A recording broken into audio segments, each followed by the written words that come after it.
Patrick, I'm pleased to have you back in action this week. We've got a lot to discuss. More fallout from the Epstein files. You've been following this from the very beginning. How you doing today? Good. How you doing, Jason? Thanks for having me back. It's good to see you. Yeah, a lot of fallout, but still no arrests for some reason. So, Well, um, not in the U.S., but of course everybody is talking about this arrest of Prince Andrew. I don't know. I mean, is this the first time somebody royal has been arrested?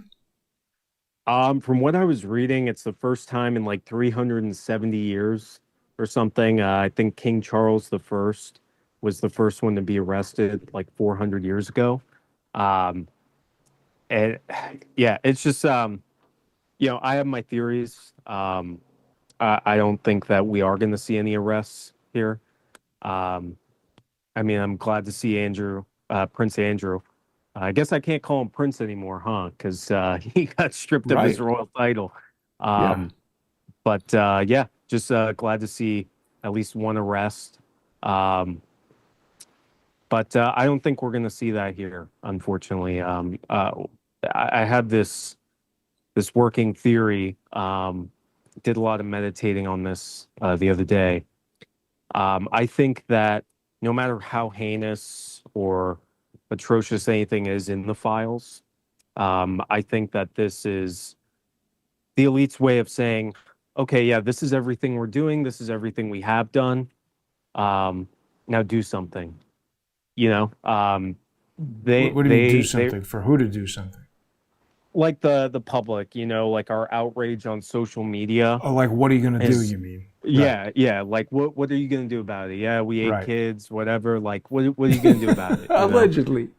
Allegedly, yeah, allegedly. But yeah, that's the way I see it. And I'm like, they wouldn't let us see these files if they, knew that they wouldn't be able to protect themselves or shield themselves from accountability. And that's what bothers me the most about the whole thing. I know we saw some former prime minister in Norway get arrested, and then he had like an assistant or something. She got arrested. So, I'm very black pilled on the whole thing, Jason, because I'm like, okay, we had, four presidential administrations, really, I mean, five. And then if you want to count Trump 1.0 and 2.0 as two completely different administrations, then, we had six administrations that knew about this. Um, and, what we've talked about, this goes all the way back to Iran-Contra. So, you have Reagan, you have Bush, you have Clinton, you have Bush 2, you have Biden, Trump, Obama. Um, so, I mean, I have all these, theories spinning around in my head as to what was Jeffrey Epstein? What was actually going on here? Why is nobody being held to account? Why does it seem like he's being protected? Why are they all of a sudden now releasing the files and letting us see all these atrocities? So yeah. I think a lot of people share your opinion, Patrick, that this is like performative and that nothing will actually happen to Prince Andrew. They march him out and basically show him getting arrested, and everyone's like, ooh, and by the way, we should mention that this is an AI image that I've created. This is not an actual photo of Andrew being arrested. I always try to put things in the image to alert the viewer that it's not real. Obviously, Jeffrey Epstein is not a giant face in the clouds, so this is kind of like a conceptual rendering. But yeah, I mean, you might be correct, Patrick. It's something that we're going to continue to discuss on our sponsor exclusive segment right after this. People can join us on crowdsourcethetruth.substack.com, subscribestar.com, or patreon.com/crowdsourcethetruth, or of course on substack.com/@single company. Single is spelled with an X, and people can follow Patrick on his Substack page. Patrick is a Navy veteran, and he's the founder of the Single Company. Patrick, you were the first guy to mention these very strange and still unexplained possible Navy connections for Jeffrey Epstein. You were out last week, but all this fallout happened from sloppy Steve Bannon hanging out with Jeffrey Epstein. He's Navy intelligence. Jack Yeah. Posobiec is always on Bannon's show. He's Navy intelligence. What is going on with that? I think that, it's all about like access, right? So I think the U.S. Navy has always been at the forefront of not just military technology, but technology as a whole, especially when it comes to defense capabilities. So, the F-35, the F-18, the F-16, um, the Osprey, all these advanced aircraft, they come from the Navy. Like the Navy is the one who uses them, puts out the contracts for bid, has, Northrop and Lockheed build them. Um, so the Navy has always been at the forefront of military technology.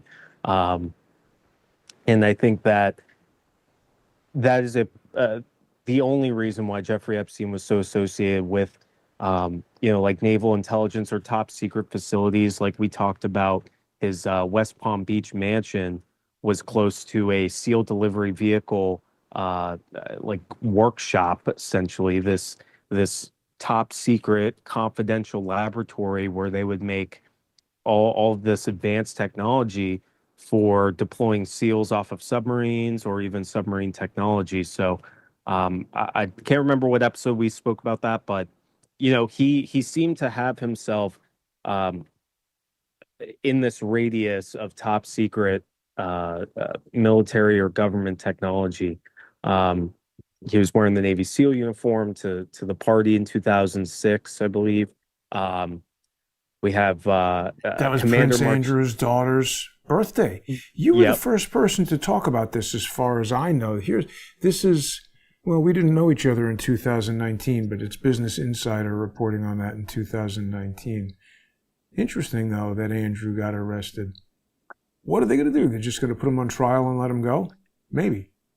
Yeah, I think so. And you know, my what I the reason why I started like the investigations the way I do them is because I kind of already knew that unfortunately we weren't going to see arrests and or prosecutions for the crimes against children or trafficking women or all the illegal stuff that they're alleged to do.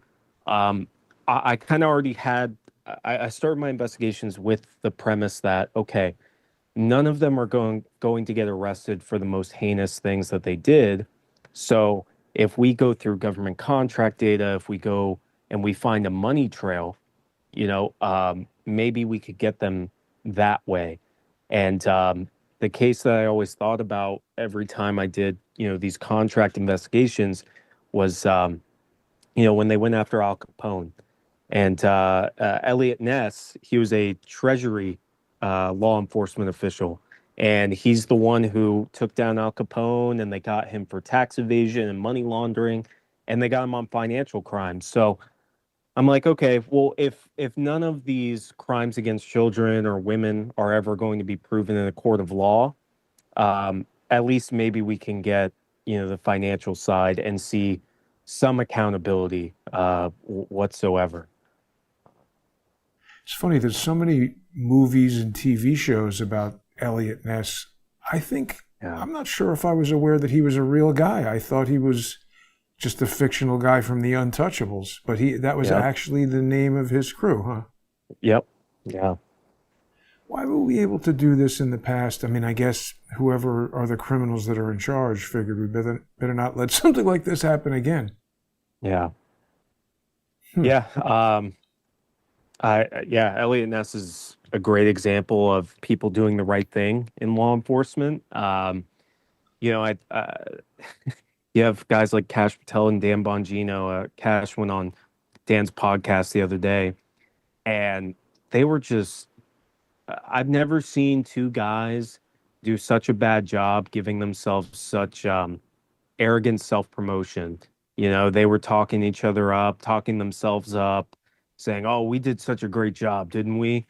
Like, okay, well, first of all, the job's not done, and two, I would venture to say at least 80% of the American people on either side of the political spectrum would argue that you guys haven't done a good job. You guys your reign over the FBI and the DOJ has been an abject failure thus far. We haven't seen any Epstein prosecutions. We haven't seen any restitution for the victims of January 6th. We haven't seen the Clintons or any of these bad actors like John Bolton or John Brennan or Michael Hayden or the Army intelligence officer testified against Trump. We haven't seen any accountability for any of those things. Vindman. Vindman, Alexander Vindman, yes. And he's running for Congress, I believe, Oh, in it's Florida now. unbelievable, isn't it? Well, his brother Yeah. is in Congress. I think he might be running for Senate even. It really, yeah, you're raising some excellent points, I have to say, because Vindman, did you ever hear my phone call with Alexander Vindman? No, Oh my I didn't gosh. even know you had a phone call with him. I gotta find that for you. Yeah. Vindman, why aren't these happening? I don't want to go off. I don't want to. Sorry, you were telling us about Dan Bongino and Kash Patel. Just carry on with that for a minute, and then we'll talk more about Vindman. But I didn't get to see the podcast. I find both of these guys utterly ridiculous. But tell us, what was the upshot here? Yeah, and that's that frame right there. I just saw clips of it, so I didn't really need context. All I Right. saw was Kash Patel and Dan Bongino laughing and coking and joking, saying we did such a great job, and almost speaking in like this past tense, and like they are these, vindicated superheroes, who are, crusading for justice. And I'm like, the only thing you guys have been crusading for is this cover up, this alleged cover up. And Pam Bondi is in that category as well. So it's just it makes me lose a lot of faith in those institutions. And I think I speak for a lot of people when I say that. Um, it's Yeah. very disheartening that, we thought we had the Avengers, and it turns out we actually had the Suicide Squad. So, um, The Legion of Doom or something. yeah, the Yeah. Legion of Doom. Yeah, It's uh, ridiculous. It was almost like the Keystone yeah, Cops. I mean, yeah. so what's the reaction online been to in my X feed? It's pretty negative toward Dan Bongino, but I don't know, something.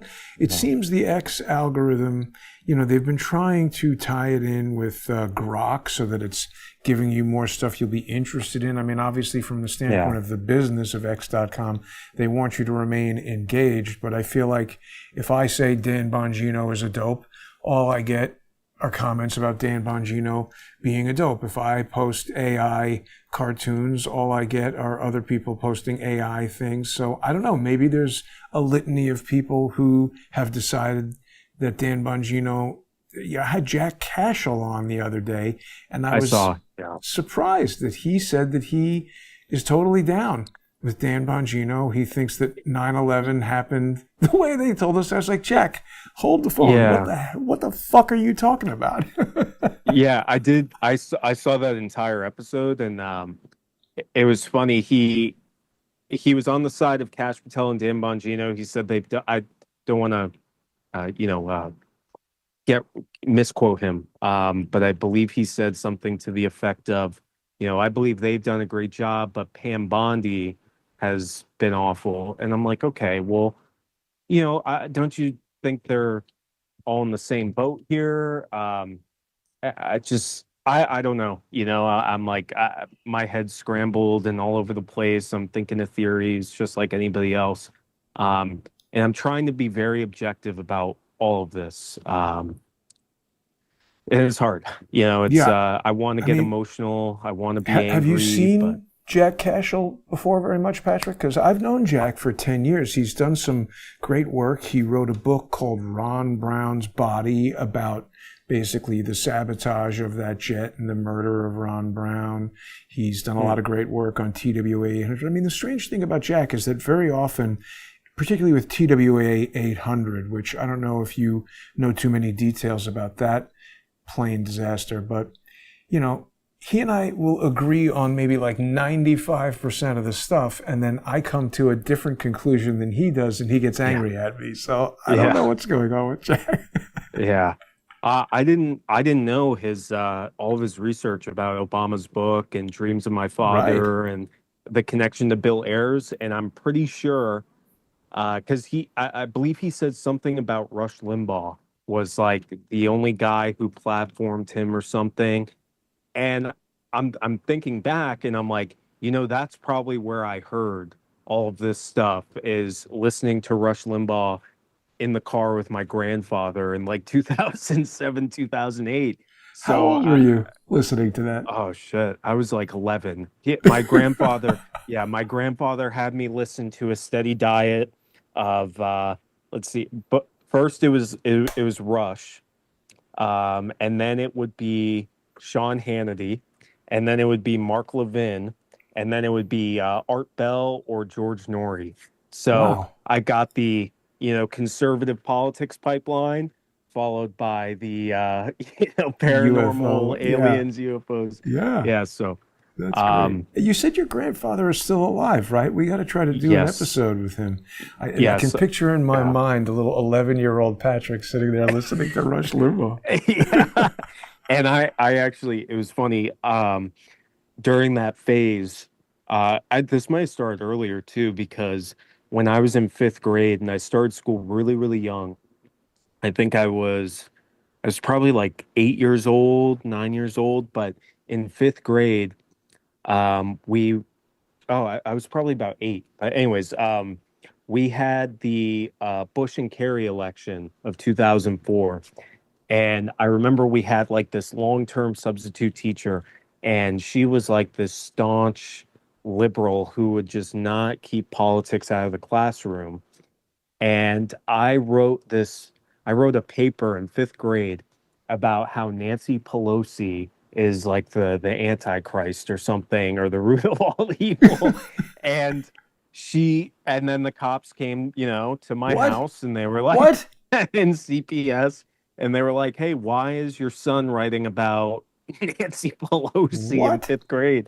Yeah. That's crazy. Um, but I was, I wasn't thinking for myself then, but looking back, I wasn't too far off with that paper I wrote in the fifth grade. So, um, yeah, good times, good That's times. amazing. Well, I mean, listen, people can keep up with your writing now on Substack. Check out all Yes. this stuff and you do your grandfather proud on there.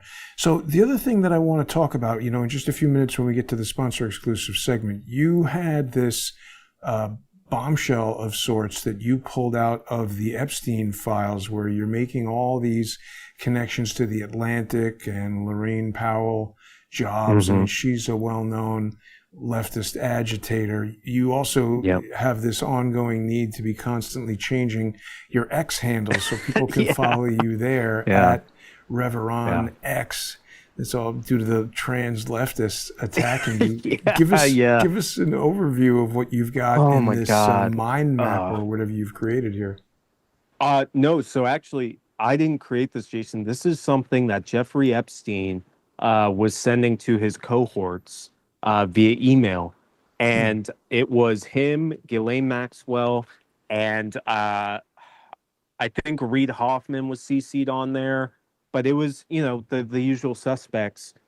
And this was right after his first meeting with Steve Bannon in circa 2016, 2017. And this was citing all the connections that were good as of January 1st, 2015. So like it was almost like it was like a year in review for his relationships going into the new year 2016. Wow. And I believe it was February, but he had all this color coded and bold lines and dotted lines. And I wrote this little blurb that I mean, I thought was fascinating. And I'll make it quick because I know we got the sponsor exclusive. But there was this director on there named Darren Aronofsky, Oh, yeah. and I was like, where have I heard that name? The I know wrestler. that name. Yes, he did The Wrestler. Yes. But he did this movie, weirdest movie I've ever seen. I remember I was on deployment. We were in the South China Sea. I was on the Carl Vinson, and the media people on the boat, they played this movie called Mother. And Mother is just, how you spell mother, but with an exclamation point at the end. Stars Javier Bardem and Jennifer Lawrence. And it is the weirdest movie I've ever seen. And he wrote and directed it. So he wrote this entire movie. this is where it gets weird.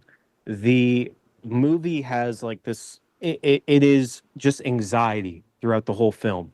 It is like you feel horror and anxiety, but it keeps increasing until about the last 30 minutes of the film.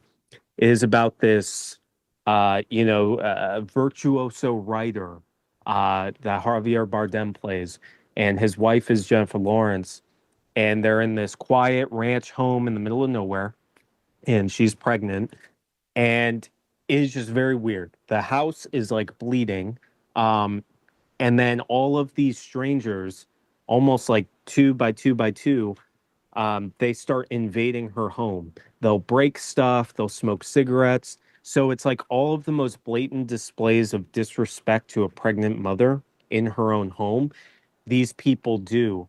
And the husband is like allowing it to happen. So he starts off with like having these two psychotic, like sycophants invade his home. They treat his wife like shit. And then it's more and more and more and more.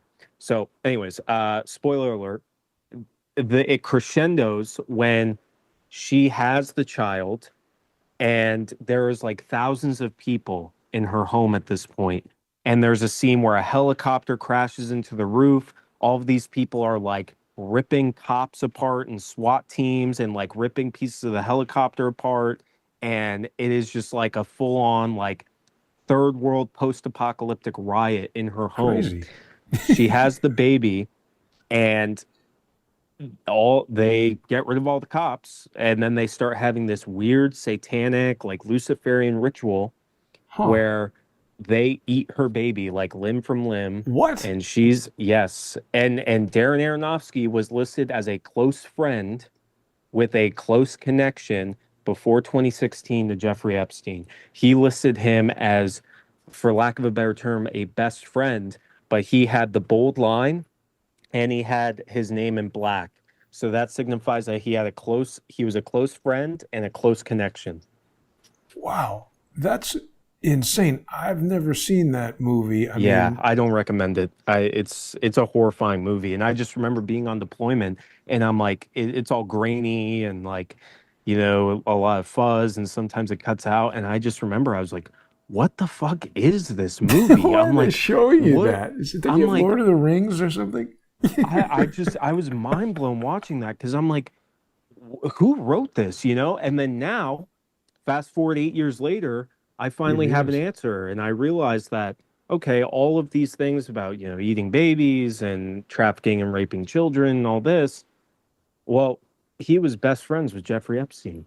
So it's just, I'm like, the connections never seem to end. And that he calls it his connection web. That's what Jeffrey Epstein calls it. And then you have, guys like Ian Carroll who are like, creating these databases and profiting off of this web, and creating these connections. I'm like, okay, well, that's just profiteering because it's all right there, like that's all you really need.